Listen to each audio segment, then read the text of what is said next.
कि बताओ पूरा परिवार एक जगह पर और उसमें भी भगवान की अविरल भक्ति और शिव महापुराण की कथा और बेजापुर का क्षेत्र, ये जीवन का एक आनंद प्रदान करने वाला, एक सुख देने वाला। रखो। और शंकर जी के परिवार में एक चीज और है, थोड़ा सावधानी रखिएगा, सबको निभा के चलना है। जगत जननी दुर्गा भवानी बैठती है काय पर? जम के बोलो, शेर पर। शंकर भगवान बैठते हैं नंदी पर। शिव जी के गले में सर्प। गणेश जी चूहे पर। कार्तिकेय जी, अरे बोलते तो जाओ, मोर पर। हमें भी तो मालूम पड़े, बेजापुर में सबकी आवाज तो ठीक है? अगर जीजियों की आवाज डाउन होगी तो दिक्कत हमको होगी हो, तो थोड़ा सा दमदारी से बोलो है। कार्तिकेय जी काय पर बैठते हैं? मोर पर। अब भाई आवाज इतनी जोरदार आवाज में बोला करो, घर जाके नजर भी उतरवा लिया करो है?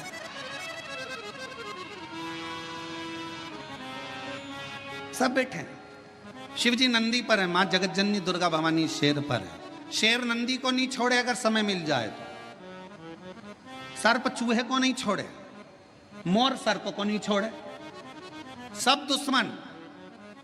पर घर में एक बुजुर्ग, घर में एक बड़ा ऐसा होता है, उस बुजुर्ग के, उस बड़े के होने का सबसे बड़ा फल यह होता है कि शेर नंदी को नहीं, सर्प चूहे को नहीं, मोर सर्प को नहीं खा सकता, क्योंकि वहां बुजुर्ग का कंट्रोल, घर के बड़े का एक संयम इतना प्रबल होता है कि एक दूसरे को कोई नुकसान नहीं पहुंचा सकता।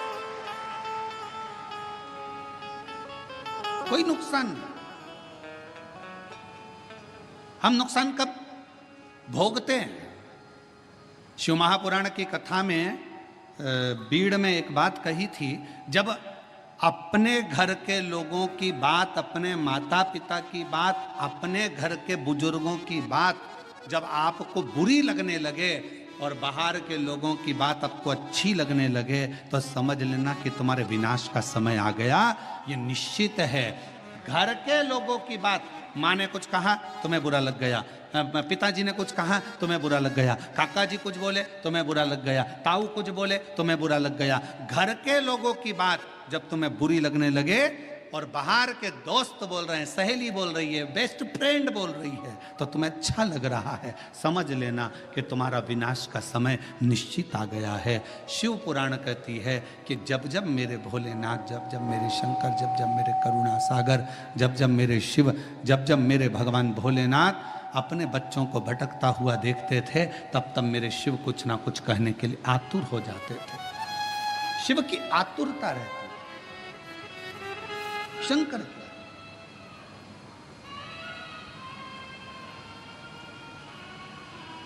शिव की आतुरता रहती और शिव शिव है। जब घर के बुजुर्ग, घर के बड़े, और कितना सुंदर संवाद आया है, देखिए शिव महापुराण में देवराज नाम के ब्राह्मण का संवाद आया। देवराज नाम के ब्राह्मण का जो चरित्र वर्णन किया गया, उस संवाद में कहा गया, शिव जी की कथा चल रही है, देवराज ब्राह्मण के घर में जन्म लेने वाला एक बालक है।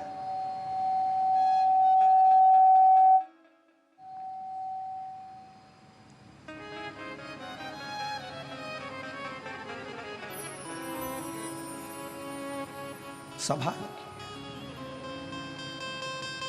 और शंकर जी की कथा चल रही है, और ब्राह्मण के घर में जन्म लेने वाला वो देवराज, जिसने कभी जीवन में कभी भगवान का भजन नहीं किया, जिसने कभी जीवन में स्मरण नहीं किया, मंत्र जाप नहीं किया, नाम जाप नहीं किया, नाम स्मरण नहीं किया, वो देवराज जो कभी भगवान की भक्ति से जुड़ा ही नहीं, कभी भगवान के भजन से जुड़ा ही नहीं, वो देवराज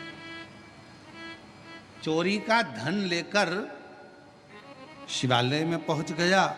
ब्राह्मण जी कथा सुना रहे थे शिव पुराण की, कोई नहीं था, कोई नहीं, मंदिर सुना।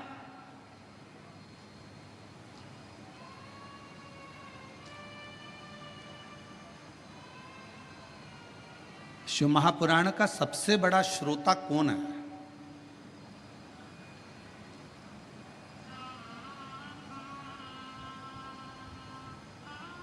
उत्तर दो जल्दी से, बीजापुर की जी जी जी जाऊं। शिव महापुराण का सबसे बड़ा श्रोता कौन है? शिव पुराण को सुनने वाला सबसे बड़ा श्रोता श्रीमद् भागवत कथा को सुनने के लिए सबसे बड़े श्रोता थे राजा परीक्षित। रामचरितमानस को सुनने के लिए सबसे बड़े श्रोता थे काशी नरेश। पर शिव महापुराण का सबसे बड़ा श्रोता कोई मानव नहीं, कोई मनुष्य नहीं। शिव महापुराण का सबसे बड़ा श्रोता स्वयं देव अधिदेव महादेव शंकर और पार्वती है। शिव श्रेष्ठ श्रोता बनकर बैठे हैं, श्रेष्ठ श्रोता बनकर।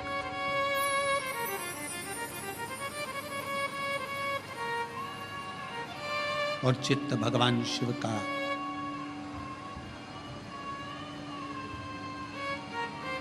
जिस स्थान पर देवराज नाम का ब्राह्मण शिवालय के अंदर पहुंचा है,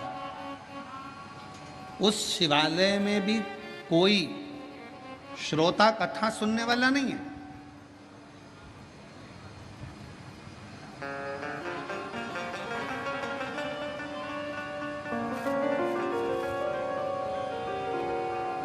और यदि आप लोगों ने कोरोना महामारी में अगर इस शिव पुराण की कथा को ऑनलाइन सुना होगा टीवी पर, तो आपने उस समय पर भी देखा होगा, उस समय पर भी श्रवण करा होगा कि कोरोना महामारी के समय पर केवल शिव महापुराण की कथा चल रही थी और पूरा प्रांगण पूरा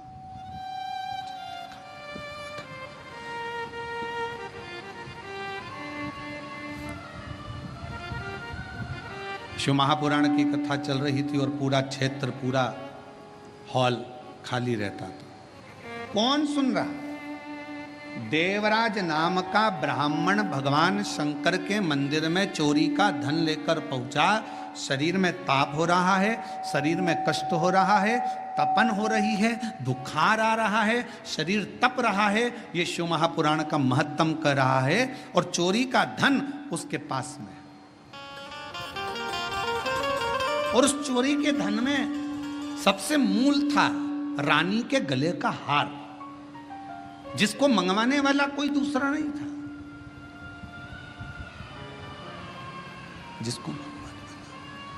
जिसको मंगवाने वाला कोई दूसरा नहीं था, जिसको मंगवाने वाली केवल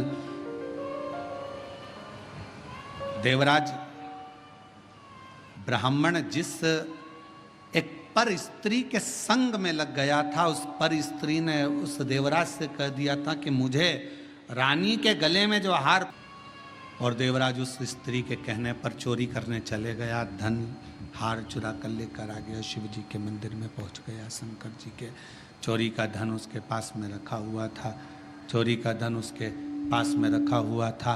कथा कोई नहीं मंदिर के अंदर, केवल शंकर का शिवलिंग, नंदी और देवराज। कथा करने वाला कथा कर रहा,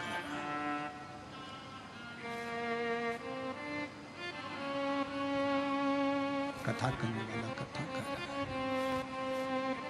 केवल एक ब्राह्मण बैठा है, कथा बाच रहा है, मंदिर में कोई भी नहीं। यहां तक शिव महापुराण की कथा कर रही है, जिस मंदिर में शिव पुराण की कथा देवराज चोरी का धन लेकर, जिस शंभु चोरी का धन लेकर देवराज जिस मंदिर में पहुंचा था, वहां पर जहां पर एक ब्राह्मण कथा कर रहा था, वहां पुजारी तक नहीं था। वहां पर कोई पुजारी नहीं, कोई पुजारी है ही नहीं।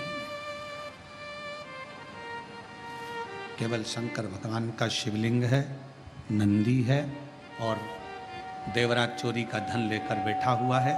एक ब्राह्मण शिव महापुराण कथा का वाचन कर रहा है, कोई श्रोता में नहीं। और भगवान शंकर ने मां पार्वती जी को यह कहा है, पार्वती सुनो, जहां पर शिव महापुराण की कथा होती है, श्रवण करने के लिए जो पुरुष और स्त्री, बेटा और बेटी, नर नारी, गंधर्व, अप्सरा, देवता शिव महापुराण की कथा को अगर श्रवण करने के लिए जाते हैं तो वहां केवल संसार का मनुष्य, संसार का मानव ही नहीं रहता, वहां पर स्वयं शिव कहते हैं कि मैं और शक्ति दोनों उस कथा को श्रवण करने के लिए उस मनुष्य के रूप में पहुंच गए।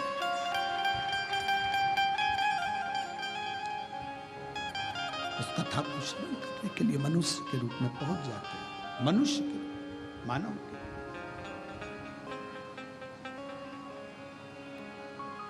अब जितने भी श्रोता भाई बहन इस कथा को श्रवण करने के लिए आए हैं, जितने भी श्रोता भाई बहन इस कथा को सुनने के लिए आए हैं, कथा श्रवण करने के लिए बैठे हैं, तो आप सबसे निवेदन है, आप कोई साधारण व्यक्ति नहीं है, आप कोई साधारण नहीं है।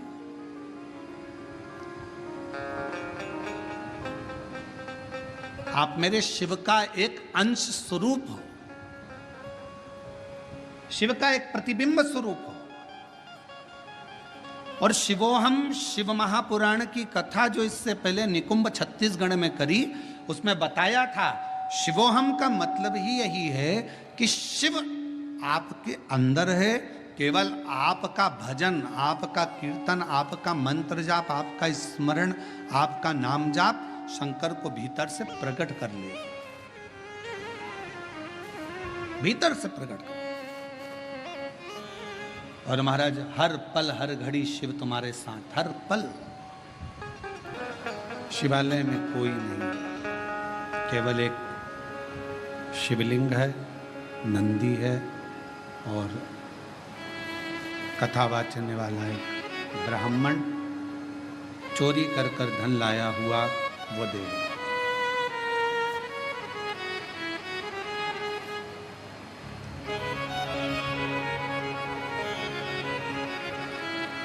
कई लोगों का एक प्रश्न रहता है, गुरुजी हम अकेले मंदिर जाते हैं, मेरे घर का मैं अकेला शिवालय जाता हूँ, पूजन करता हूँ, आराधना करता हूँ, अर्चना करता हूँ, शिव भक्ति करता हूँ, शिव आराधना करता हूँ, शिव पूजन करता हूँ,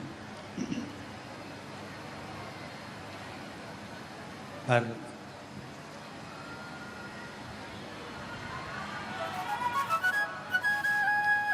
शिव महापुराण की कथा कहती है कि शंकर का जो भक्त है, शिव की जो आराधना करने वाला है, शंकर की जो स्तुति करने वाला है, वो जीवन में कभी अकेला नहीं रहता।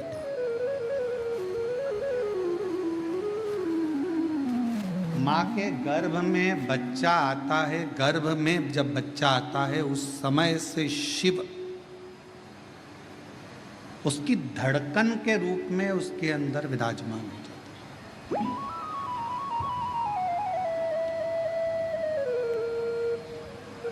इसलिए वीर शैव लिंगायत संप्रदाय में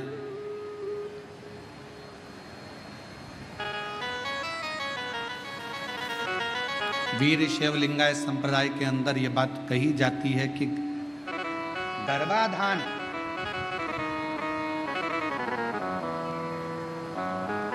गर्भ में जब बच्चा रहे उस समय से लेकर व्यक्ति के जब प्राण छूटते हैं तब तक शिव शिव उसके अंदर विराजमान रहता है, शिव तत्व उसके अंदर विराजमान रहता है।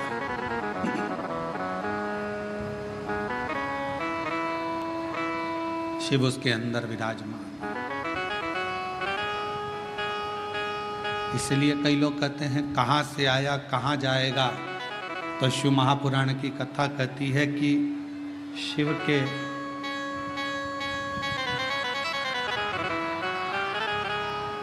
शिव महापुराण की कथा कहती है कि शिव के द्वार से आया और शिव के ही द्वार गया। पर कब? जब हमारा भरोसा श्रेष्ठ हो, जब हमारा विश्वास श्रेष्ठ हो।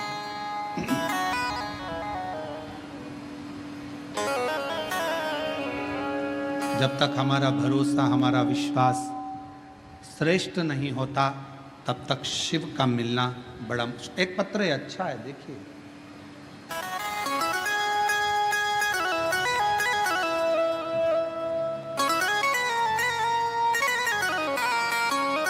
मैं सारिका टेकरने, मुकाम पोस्ट तहसील गंगापुर, जिला छत्रपति संभाजी नगर, महाराष्ट्र की रहने वाली।